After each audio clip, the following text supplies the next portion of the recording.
And then shall they see the Son of Man coming in a cloud with power and great glory. And when these things begin to come to pass, then look up and lift up your heads, for your redemption draweth nigh.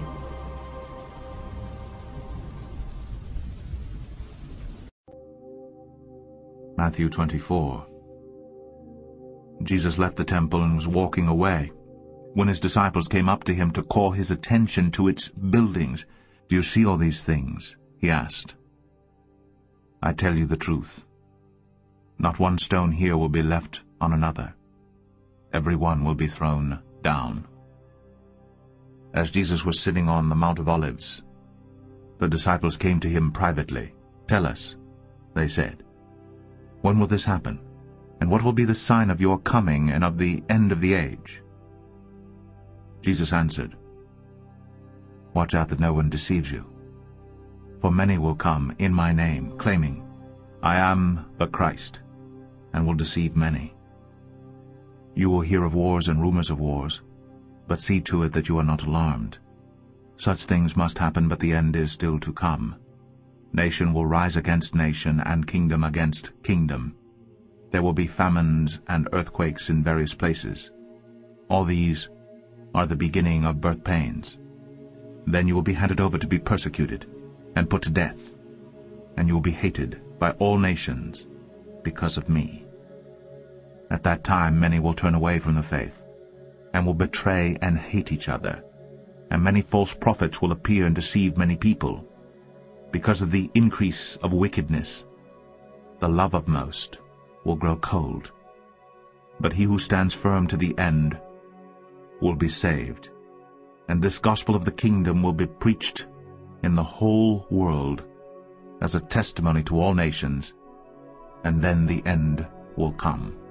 So when you see standing in the holy place the abomination that causes desolation spoken of through the prophet Daniel, let the reader understand. Then let those who are in Judea flee to the mountains. Let no one on the roof of his house go down to take anything out of the house. Let no one in the field go back to get his cloak. How dreadful it will be in those days for pregnant women and nursing mothers. Pray that your flight will not take place in winter or on the Sabbath, for then there will be great distress, unequaled from the beginning of the world until now, and never to be equaled again. If those days had not been cut short, no one would survive. But for the sake of the elect, those days will be shortened. At that time, if anyone says to you, 'Look, here is the Christ,' or 'There he is,' do not believe it. For false Christs and false prophets will appear and perform great signs and miracles to deceive even the elect, if that were possible. See, I have told you ahead of time. So if anyone tells you, 'There he is out in the desert,' do not go out. Or, 'Here he is in the inner rooms,' do not believe it. For as lightning that comes from the east is visible even in the west, so will be the coming of the Son of Man. Wherever there is a carcass, there the vultures will gather. Immediately after the distress of those days, the sun will be darkened, and the moon will not give its light. The stars will fall from the sky, and the heavenly bodies will be shaken. At that time, the sign of the Son of Man will appear in the sky, and all the nations of the earth will mourn. They will see the Son of Man coming on the clouds of the sky with power and great glory. And he will send his angels with a loud trumpet call, and they will gather his elect from the four winds, from one end of the heavens to the other. Now learn this lesson from the fig tree. As soon as its twigs get tender and its leaves come out, you know that summer is near. Even so, when you see all these things, you know that it is near, right at the door. I tell you the truth.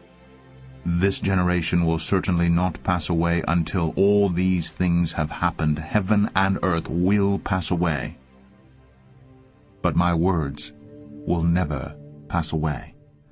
No one knows about that day or hour, not even the angels in heaven nor the Son, but only the Father. As it was in the days of Noah, so it will be at the coming of the Son of Man. For in the days before the flood, people were eating and drinking, marrying and giving in marriage, up to the day Noah entered the ark. and they knew nothing about what would happen until the flood came and took them all away. That is how it will be at the coming of the Son of Man. 2 men will be in the field, one will be taken and the other left. 2 women will be grinding with a handmill, one will be taken and the other left. Therefore keep watch, because you do not know on what day your Lord will come.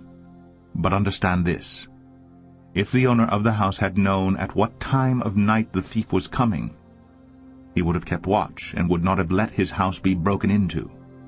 So you also must be ready, because the Son of Man will come at an hour when you do not expect him. Who then is the faithful and wise servant whom the master has put in charge of the servants in his household to give them their food at the proper time? It will be good for that servant whose master finds him doing so when he returns. I tell you the truth, he will put him in charge of all his possessions. But suppose that servant is wicked and says to himself, "My master is staying away a long time," and he then begins to beat his fellow servants and to eat and drink with drunkards. The master of that servant will come on a day when he does not expect him, and in an hour he is not aware of.